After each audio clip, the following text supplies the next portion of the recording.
The old house stood on a quiet street, the kind where leaves piled high in the fall and kids rode their bikes in the summer. Inside, Mr. Davis sat in his favorite armchair, a worn leather number that had seen better days, just like him.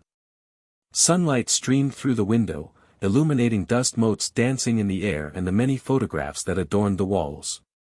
Pictures of his wife, long gone now, his children, grown with families of their own, and faded images of young men in uniform. He cleared his throat, a sound raspy with age and untold stories. "Well now," he began, his voice a low rumble, "I suppose it's time I told someone about all that." He gestured vaguely around the room. "These pictures, they only tell part of the story. The smiling faces, the proud poses, they don't show the whole picture. 60 years. 60 years he'd kept it locked inside, buried deep beneath layers of everyday life. He'd been a husband, a father, a grandfather, a neighbor. He'd gone to work, paid his taxes, and mowed his lawn. He'd done everything a good citizen should do. But beneath the surface, the memories lingered, sharp and vivid, refusing to fade completely. He looked at his hands, gnarled and spotted with age. These hands had held a rifle, dug trenches, and comforted dying friends. They had also held his children, built them treehouses, and planted flowers in his garden. The contrast was stark, a constant reminder of the two lives he had lived. He adjusted his glasses and focused on the person across from him. It was a long time ago, the Korean War. A forgotten war, some call it. But it wasn't forgotten to those of us who were there. He paused, gathering his thoughts. It was a war of ups and downs, of great courage and terrible loss. A war that changed me in ways I'm still trying to understand. He smiled, a faint crinkling around his eyes. But you know what? Despite all the bad, and there was plenty of it, I wouldn't trade it. It made me who I am. It taught me things you can't learn any other way. It showed me the value of life, the importance of friendship, and the power of hope. He took a deep breath. So, where to begin? I guess the beginning is always the best place. He leaned back in his chair, a faraway look in his eyes. The story was about to unfold, a story of a young man transformed by war, a story of hardship and resilience, a story of gratitude and, ultimately, peace. The room seemed to grow quiet, holding its breath in anticipation. The dust motes continued their dance, oblivious to the weight of the memories about to be unleashed. "So, the beginning," Mr. Davis repeated, a wistful smile playing on his lips. "Well, I grew up in a small town, just like you see in the movies. Elm Street, apple pie, Friday night football, the whole shebang." He chuckled softly. "It was a good life, a simple life. We didn't have much, but we had everything we needed." He closed his eyes for a moment, picturing the dusty streets, the familiar faces, the scent of freshly cut grass in the summer. "My dad was a carpenter, a good, honest man. My mom stayed home and took care of us kids. I had 2 brothers and a sister. We fought like cats and dogs, but we always had each other's backs." He described his childhood with a fondness that time hadn't diminished. Building forts in the woods, swimming in the creek, playing baseball in the vacant lot. It was an idyllic existence, far removed from the horrors he would later witness. "I wasn't much of a student," he admitted with a grin. "More interested in chasing girls and playing sports. But I always had a strong sense of right and wrong. My dad instilled that in us. He taught us to stand up for what we believed in, to help those in need, and to always do our best." He paused, his expression turning serious. "When the war started, I was just a kid, barely out of high school. But I remember the newsreels, the stories of the North Koreans invading the South. It felt like we had to do something. Like we couldn't just stand by and watch." He spoke of the patriotic fervor that swept the nation, the feeling that duty called. Everyone was signing up. My friends, my neighbors, it felt like the right thing to do. Like it was my turn to serve. His older brother had already served in World War II, and Mr. Davis had grown up hearing his stories. While his brother rarely spoke of the fighting, he did emphasize the importance of service and protecting freedom. "So, I enlisted," he said simply. "Didn't tell my parents at first. I knew they'd try to talk me out of it. But I was determined. I wanted to make a difference. I wanted to do my part." He recalled the day he told his parents. His mother cried, his father shook his head, but they both understood. They knew he had to follow his heart. Looking back, he mused, "I was so young, so naive. I had no idea what I was getting myself into. But I was ready.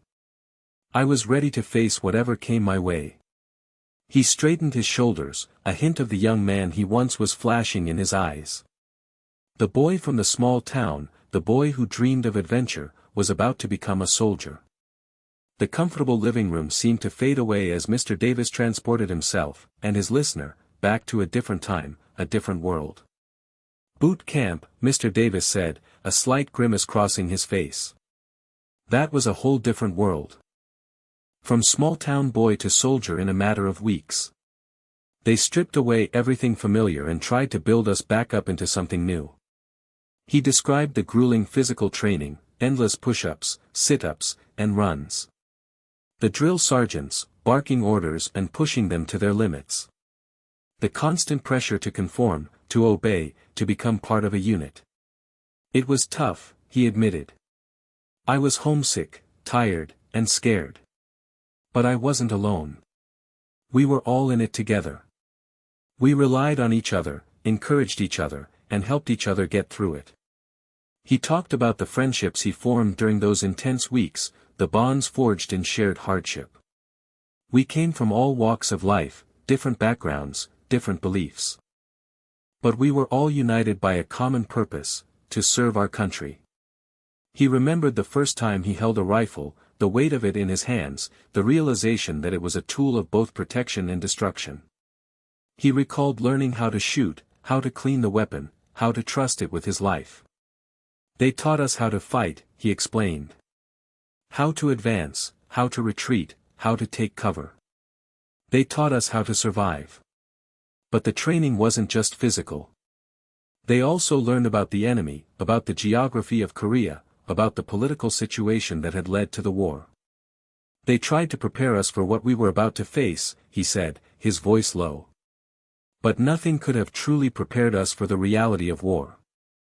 After boot camp, they were sent to a staging area, where they waited for their orders to deploy to Korea. The anticipation was almost unbearable. We knew we were going into harm's way, he said. We knew that some of us wouldn't come back. But we tried not to think about it. We focused on the present, on the task at hand. He described the day they boarded the transport ship, the feeling of leaving everything behind, of stepping into the unknown. The ship was crowded, the conditions were cramped, and the journey was long and arduous.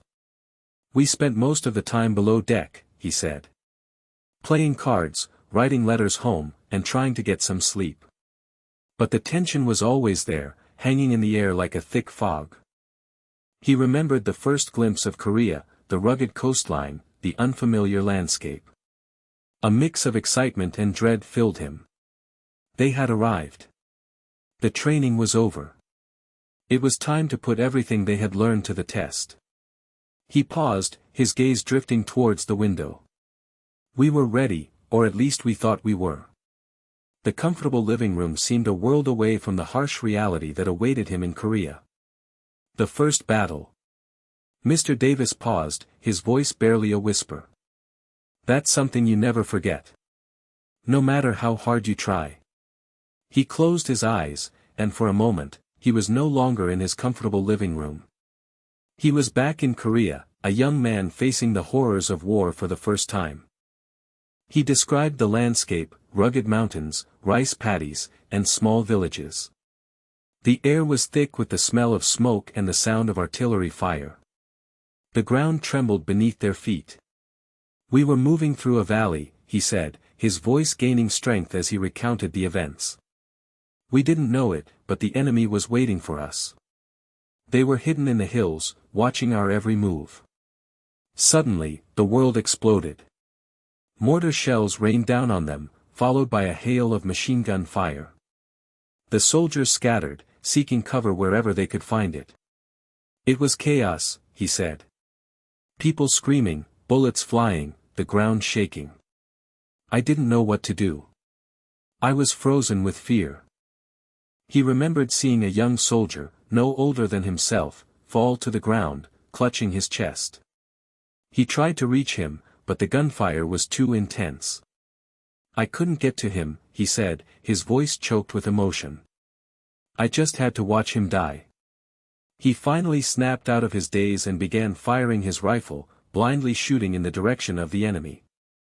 He didn't know if he was hitting anything, but he had to do something. We were pinned down for hours, he said. The enemy kept coming, wave after wave. We were outnumbered, outgunned, and running out of ammunition.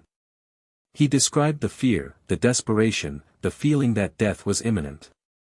He saw men crying, praying, and simply giving up. I thought I was going to die, he said. I thought I would never see my family again. But then, something changed. A surge of adrenaline coursed through him. He realized that he had a choice: he could give up and die, or he could fight and try to survive. I decided to fight, he said, his voice filled with determination. I wasn't going to let them kill me. I was going to make them pay. He rallied the remaining soldiers, encouraging them to keep fighting. They formed a defensive line and held their ground, repelling the enemy attacks. Finally, after what seemed like an eternity, reinforcements arrived. The enemy retreated, and the battle was over. We had survived, he said. But we had paid a heavy price. He looked around at the battlefield, littered with bodies and debris. The air was thick with the stench of death. The valley, once so peaceful, was now a scene of devastation. That was my first taste of combat, he said, his voice heavy with sadness. And it changed me forever. The comfortable living room seemed to shrink as the weight of his memories filled the space. The innocence of the small-town boy was gone, replaced by the hardened resolve of a soldier who had seen the face of war. After that first battle, Mr. Davis continued, his gaze fixed on some distant point, things changed. I wasn't the same scared kid anymore. I'd seen what war was really like, and I knew I had to be stronger, smarter, and tougher if I wanted to survive. He recounted a specific incident, a few weeks after the initial ambush. They were on patrol, scouting for enemy positions. The terrain was treacherous, a maze of rocky hills and dense vegetation. We were moving slowly, cautiously, he said. Every shadow seemed to hold a threat. Every rustle of leaves made us jump. Suddenly, they were ambushed again. This time, they were better prepared. They reacted quickly, taking cover and returning fire. I saw one of my buddies, a guy named Johnson, get hit, he said. He went down hard, yelling in pain. Without hesitation, Mr. Davis ran towards Johnson, dodging bullets and mortar shells. He reached Johnson and dragged him behind a large rock, providing cover. He was bleeding badly, Mr. Davis said. I could see the fear in his eyes. He quickly assessed Johnson's wounds and applied a bandage to stop the bleeding. He then radioed for help, providing their coordinates. We were pinned down for what seemed like forever, he said. The enemy kept firing at us, trying to finish us off. But Mr. Davis refused to give up. He returned fire, protecting Johnson and keeping the enemy at bay. He encouraged Johnson, telling him that help was on the way. I just kept telling him to hang on, he said. To keep fighting. To keep believing. Finally, the reinforcements arrived. The enemy was driven back, and Johnson was evacuated to a medical facility. They told me later that Johnson made it, Mr. Davis said, a hint of pride in his voice. He recovered from his wounds and went back home to his family. Mr. Davis's actions that day earned him the respect of his fellow soldiers and the admiration of his commanding officers. He was awarded a medal for his bravery, but he didn't care about the recognition. "I just did what I had to do," he said. "I couldn't let Johnson die. He was my friend, my brother. We were all in this together." The incident solidified Mr. Davis's transformation from a scared kid to a courageous soldier. He had proven his mettle in the face of danger, earning the trust and respect of his comrades. He had become a leader, a protector, a survivor. The comfortable living room seemed to brighten as Mr. Davis recounted his act of bravery, a moment of light amidst the darkness of war.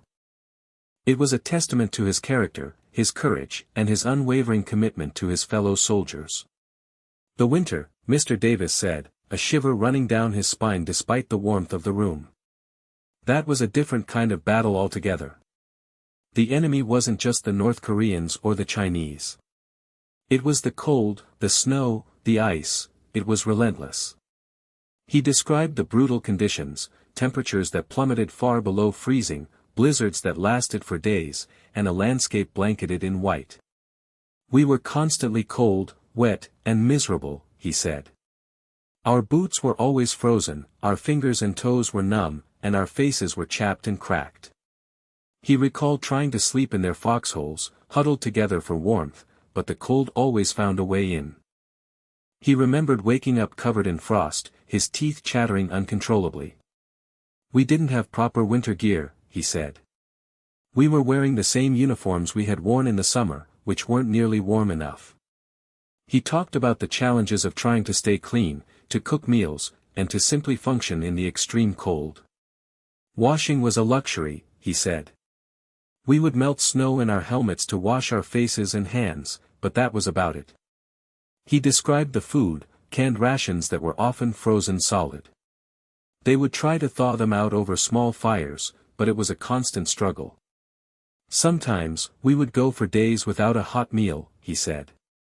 "We were always hungry, always tired, and always cold." The cold also made it difficult to maintain their equipment. Rifles would freeze up, radios would malfunction, and vehicles would get stuck in the snow. "We had to constantly work to keep our gear in working order," he said. "Our lives depended on it." Despite the hardships, the soldiers found ways to cope. They shared stories, sang songs, and played games to keep their spirits up. They relied on each other for support and encouragement. "We had to stick together," he said. "We were all we had."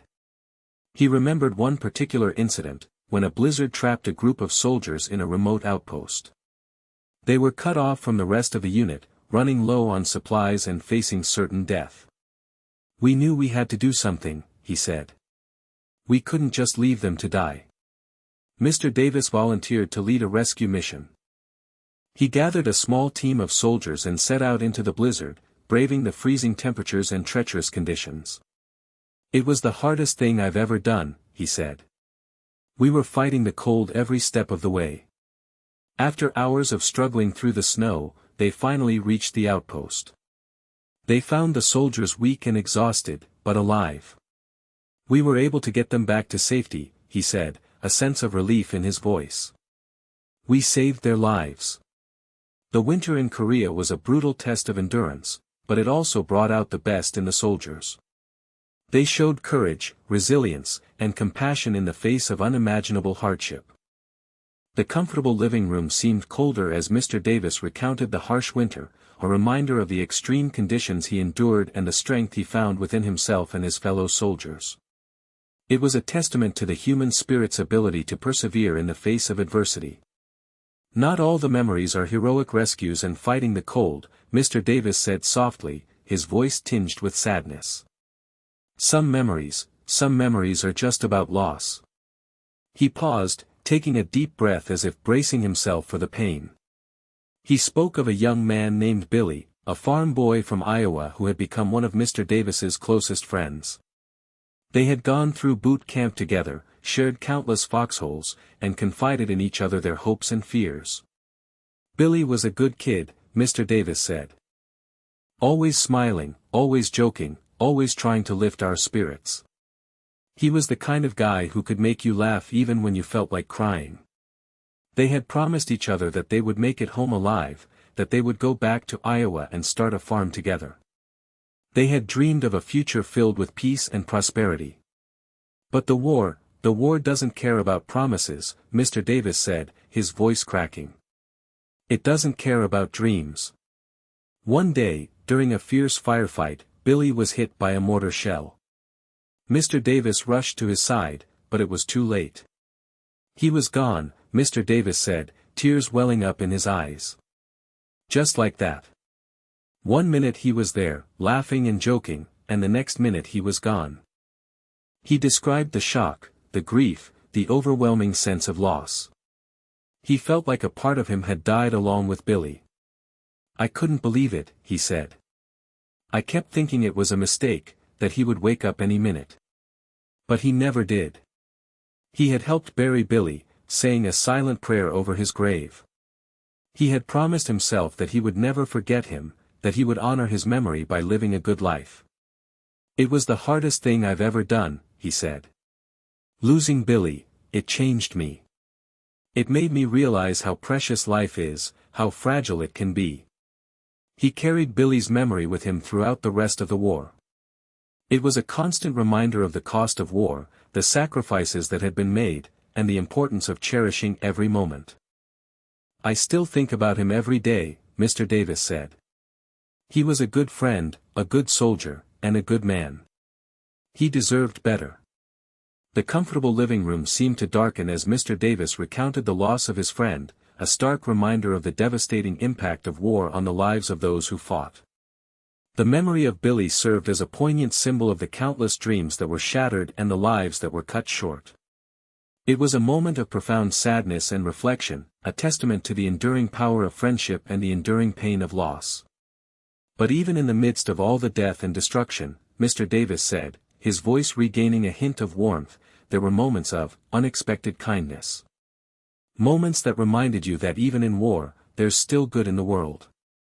He recalled an incident that occurred shortly after Billy's death. He was feeling lost and alone, struggling to cope with his grief. I was sitting by myself, just staring into space, he said. I didn't want to talk to anyone. I just wanted to be left alone. Suddenly, a young Korean woman approached him. She was dressed in simple clothes, and her face was etched with worry. She didn't speak much English, Mr. Davis said. But she could see that I was hurting. She offered him a small bowl of rice and some kimchi. It wasn't much, but it was all she had. I didn't want to take it, Mr. Davis said. I knew she needed it more than I did. But she insisted. She smiled gently and placed the bowl in his hands. I ate the rice, Mr. Davis said. It wasn't the best meal I've ever had, but it was the most meaningful. He tried to thank her, but she just shook her head and smiled again. She then pointed to a small picture she was carrying, a picture of her family. I understood then, Mr. Davis said. She had lost loved ones too. She knew what I was going through. She sat with him for a while, offering silent companionship. She didn't say a word, but her presence was comforting. It was like she was saying, "You're not alone," Mr. Davis said. "We're all in this together." After a while, she got up and left, disappearing into the crowd. Mr. Davis never saw her again. "But I'll never forget her," he said. "Her simple act of kindness reminded me that even in the darkest of times, there's still hope. There's still humanity." He realized that the Korean people were also victims of the war, caught in the crossfire between two opposing forces.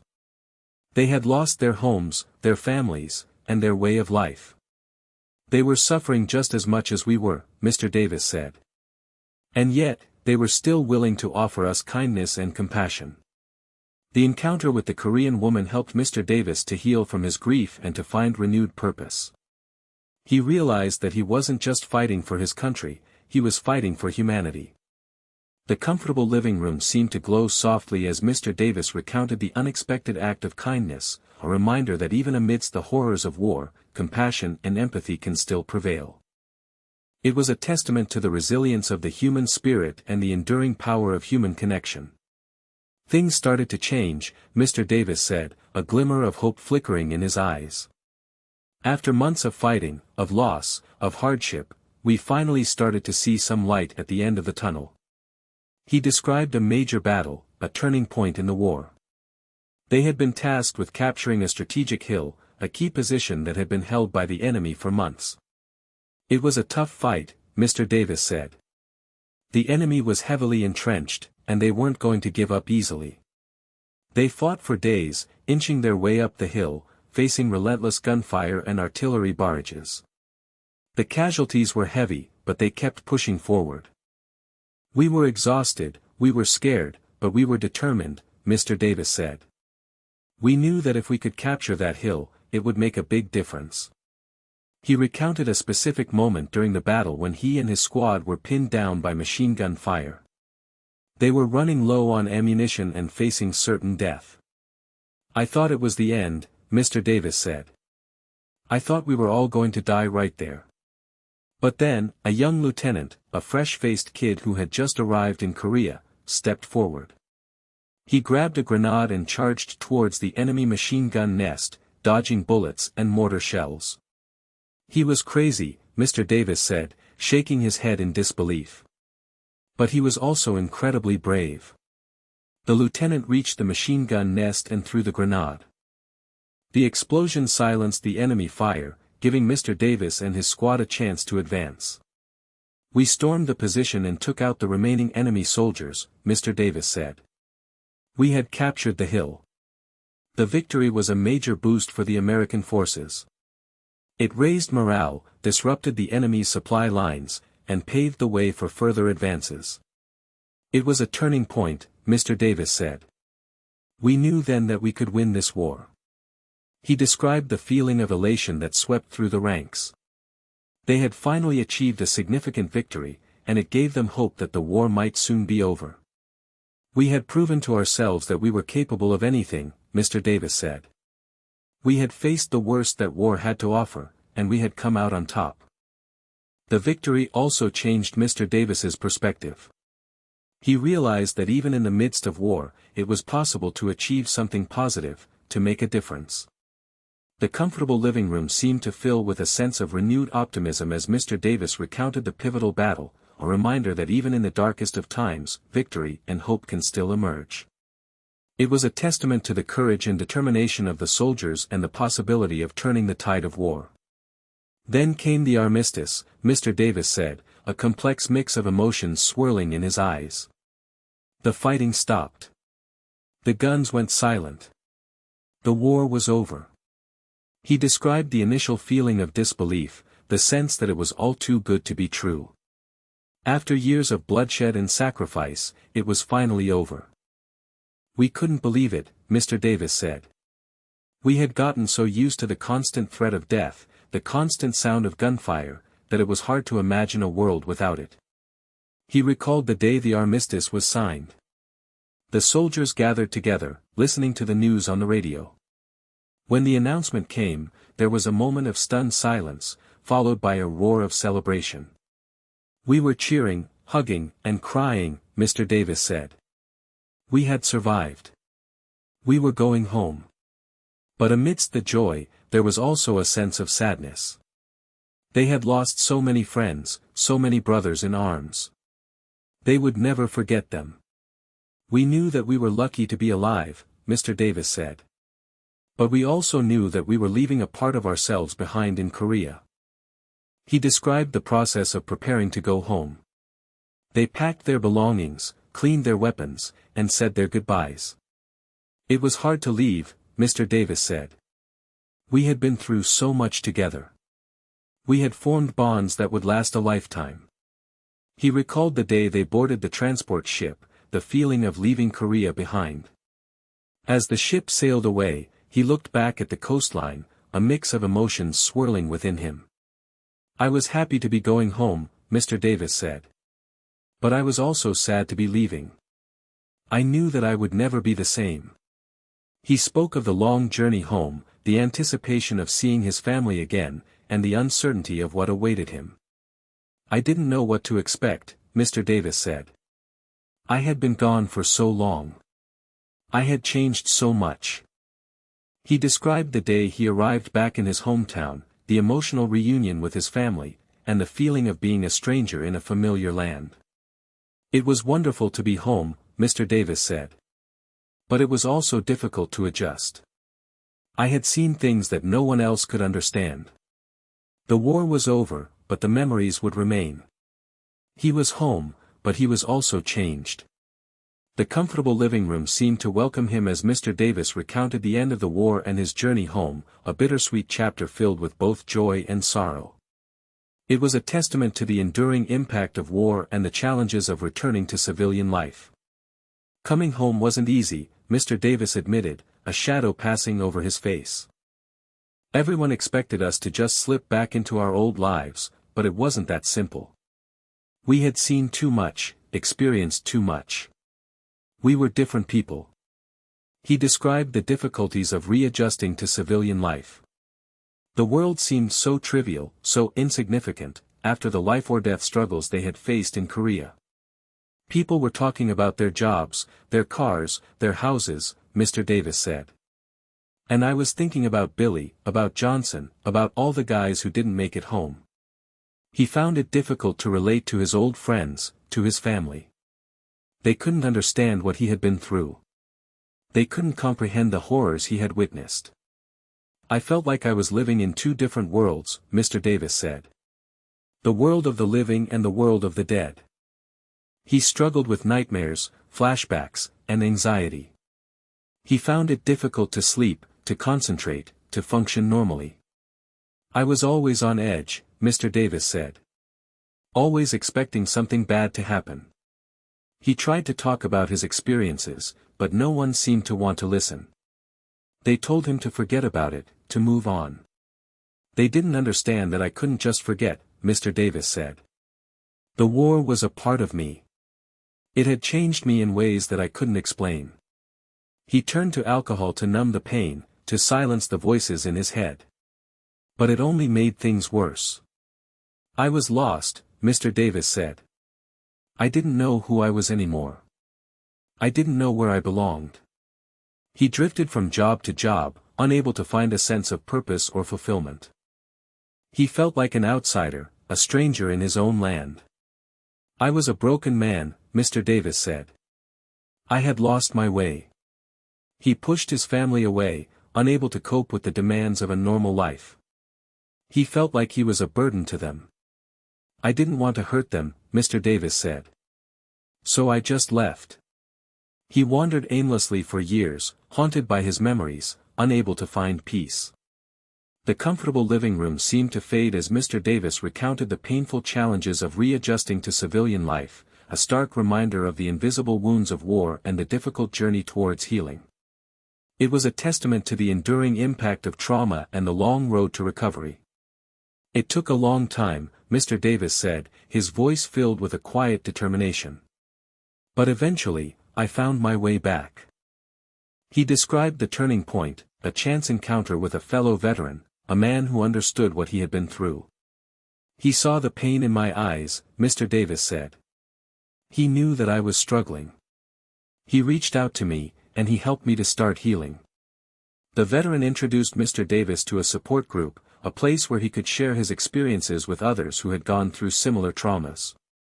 It was a relief to finally be able to talk about it, Mr. Davis said. To be able to share my pain with people who understood.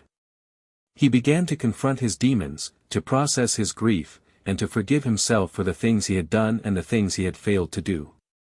It wasn't easy, Mr. Davis said. There were setbacks, there were relapses. But I kept going.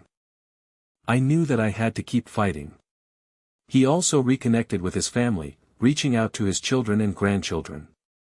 He apologized for his absence, for the pain he had caused them. They were understanding, Mr. Davis said. They forgave me. They welcomed me back into their lives. He began to find new purpose in life, volunteering at a local community center, helping others in need.